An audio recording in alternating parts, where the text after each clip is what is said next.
So we're taking a look at the PARCC practice exam that is on the parcc.pearsons.com website. And this video will take you through the non-calculator portion.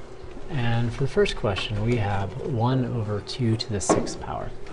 And when I see the 1 over 2 to the 6th power, that's going to tell me that I have to take a look at the rules of exponents that we've talked about in the past. And the first rule of exponents is that,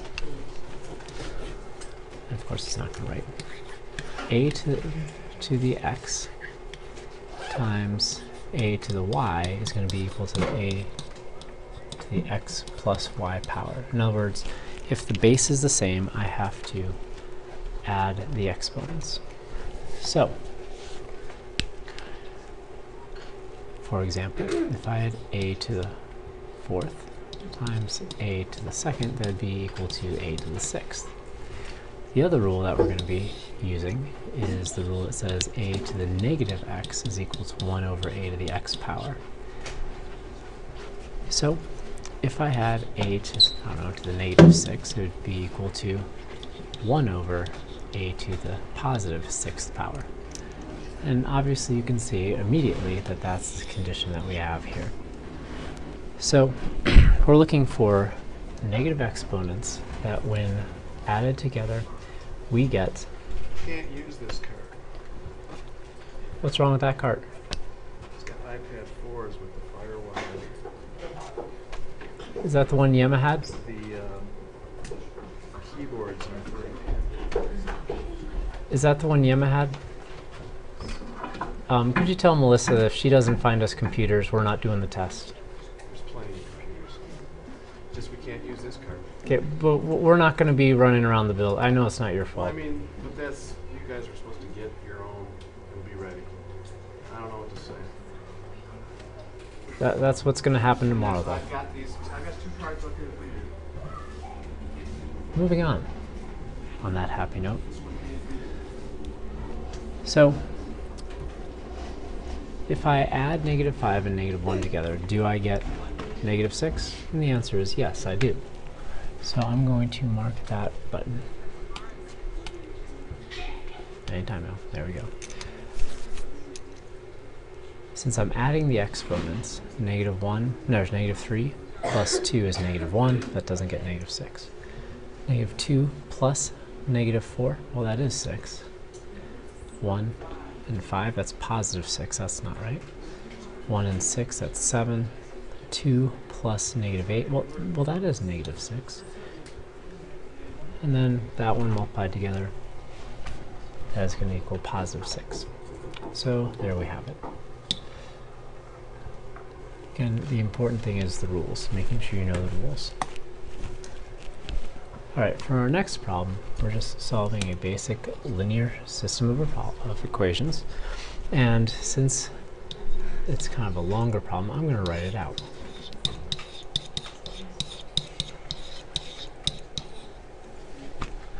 You can't hit the mouse, Campbell. Alright, so here's my 8 minus 4x plus 6. So the first step is going to be distributing the negative to both terms in that side and distributing the 0.5 over here. So 0.5 times 5 is going to be 2.5 minus 0.5 times 7 is 3.5x, and that's going to be equal to, so my 8 minus 4x minus 6. So let's get the x's together, and I'd rather have the x's be positive. So let's add 4x to both sides.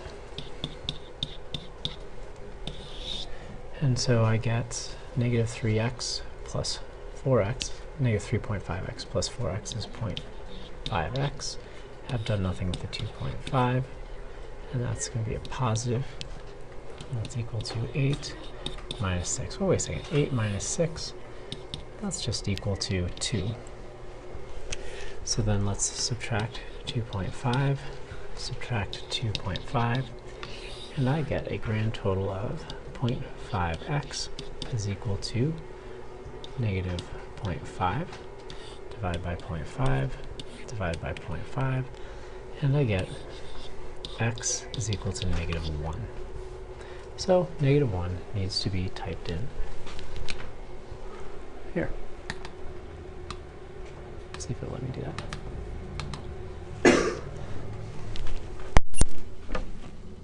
Campbell, that better be homework. Daddy. All right. Moving on.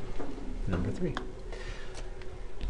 Now, number 3 is going to be asking us about the vertical line test. Now, obviously, you see the answers up there, which is great, but I should describe the vertical line test. A function doesn't necessarily mean that you have a linear relationship or a quadratic relationship. It just means that for every input or every x value you have, there is a distinct y value. In other words, you can't have two different x values get plugged into a function and get one y value for those two x values. So if I were to draw out a random function, let's say we have a random function that looks like this.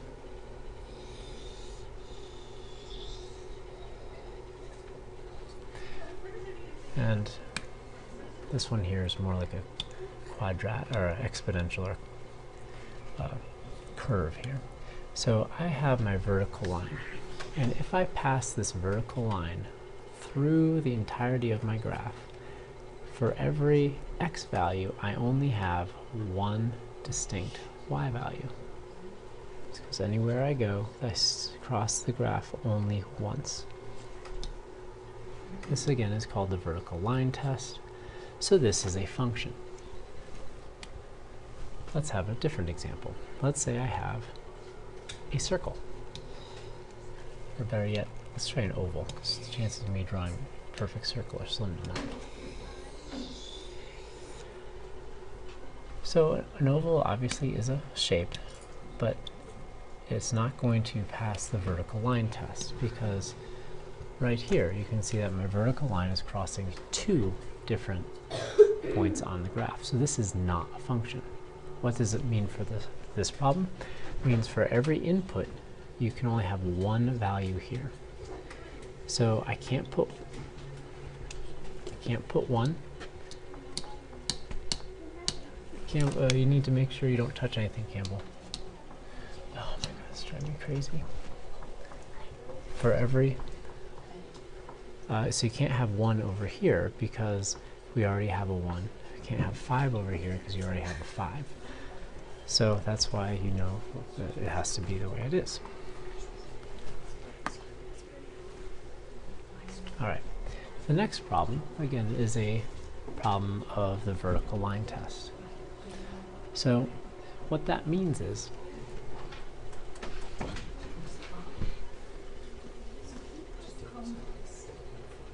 I can't have anything on here, because if I put a dot here, that's going to fail my vertical line test. In other words, if I bring my vertical line over,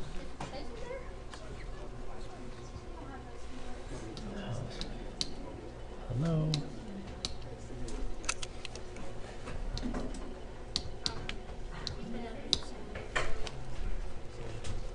it's been a long day.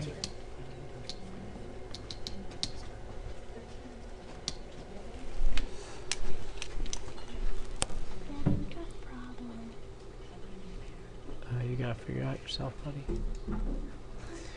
So, if I bring this vertical line over, it's crossing two lines at one point. That is a problem.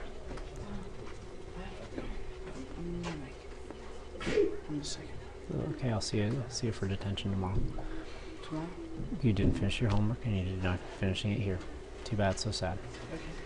All right, so you can cross it here, so it crosses twice here. So that can't work. I can put it anywhere where I don't already have a dot. If this would work, that would work. This works.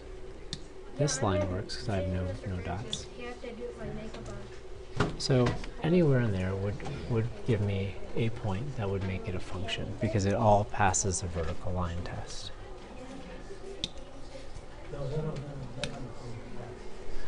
Moving on to the next problem. All right. So let me move this out of the way. All right. So this question is asking about reflections, rotations, and translations. A reflection is going to be essentially a mirror image. It's not going to change the size of the object. It's going to just be changing the position of the object on a grid. A rotation is going to move the object around a point. Now the point can be origin, or the point can be on the object. But that's going to give you another line in this case that is the same exact size, it's just rotated around the point. Finally, for a translation, we're adding or subtracting to the x and y values, and that's going to move the object around the grid. All of them keep the object as the same size. So which of these objects are the same size? Well, Pn is. Hg is the same size as well as CD. So we have CD, we have Pn for NP, and we have line segment Hg. So all of those would work.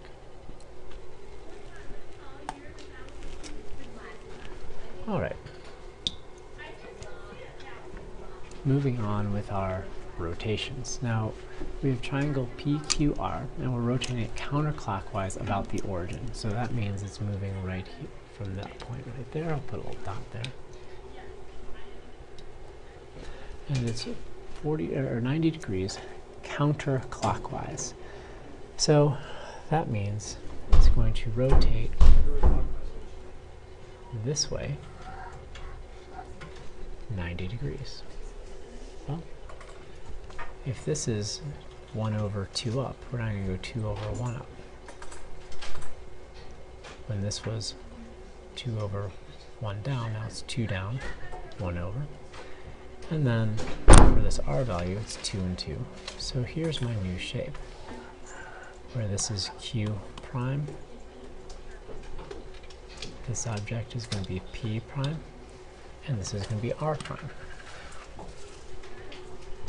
So then it says, then triangle P prime Q prime R prime is reflected across the x-axis to form a new triangle. All right, so before I do that, let's answer this P prime question. What are the signs of the coordinates of P prime? Well, P prime is a positive 1, and negative 2. So that means x is positive and y is negative. All right, let's look at this question. What are the signs of coordinate Q prime? Sorry, Q double prime. And this is after I've reflected it over the y-axis. So that means Q prime is now going to be right where P is. So it would have 2 negatives. So both would be negative numbers. Moving on to the next problem. All right, number 7.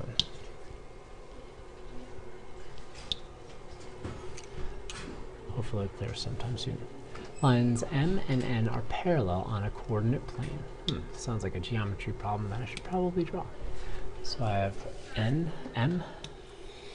call this M, call this N. They're on a coordinate plane, and they're transformed by the same rotation, resulting in an image of lines S and T. Doesn't tell us where the rotation is, no big deal. Which statement describes the relationship between lines S and T? Well, if I rotate these objects, and I'll do that, if I rotate these objects, it doesn't say how I'm rotating, but let's just rotate them for fun. These objects always remain parallel, don't they? So that means that S and T are still parallel, even though they've been rotated around. So I was rotating, I was doing the same rotation. All right.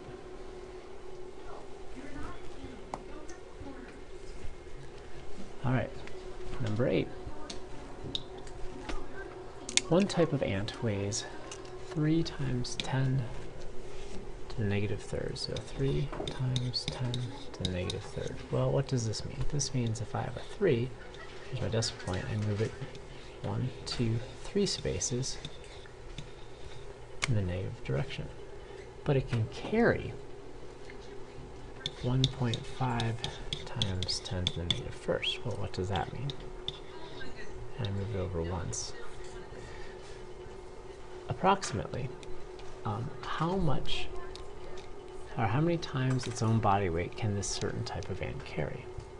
Well, the question becomes, what would I multiply this value by to get this value? And the answer is actually a little bit easier if I look at the scientific notation. So if I have this 3 times 10 to the negative third, first thing I notice that 10 to the negative third times 10 to the negative first is just going to be 10 to the negative second. So what did I do to 3 to get 1.5? Well, I divided it by 2. Dividing by 2 is the same as multiplying by 1/2. So 10 to the negative second is 10 times 10, which is 100, times 1/2. 1/2 times 100 is simply 50. So that means that ant can carry approximately 50 times its weight, which is kind of amazing, because if you think about it, a 100-pound human would be able to carry, oh shoot, that's not what I want. A 100-pound human times 50 would be able to carry 5,000 pounds, which would be unbelievably strong. I only wish I was that strong. Maybe 4,000 pounds. Moving on. Alright, consider the system of equations. Great. And I'm looking at here, and the first thing I notice is they have the same x-intercept. They have the same x-intercept, but they have different slopes. So in other words, I have one line that's going up very straight, or very quickly, and another line, here's my -2, and then I have a second line that is going up less steeply. Right. And so it's asking, the graph of the system consists of lines that are that have exactly one point of intersection. Therefore, the system has exactly one solution. Now, for it to have no points, that means you have two parallel lines. So to have exactly no points, again, it would be like this. You'd have the same slope with different x-intercepts, which means the lines never touch. On the other hand, it is possible to have lines that aren't only parallel, but they're the same line.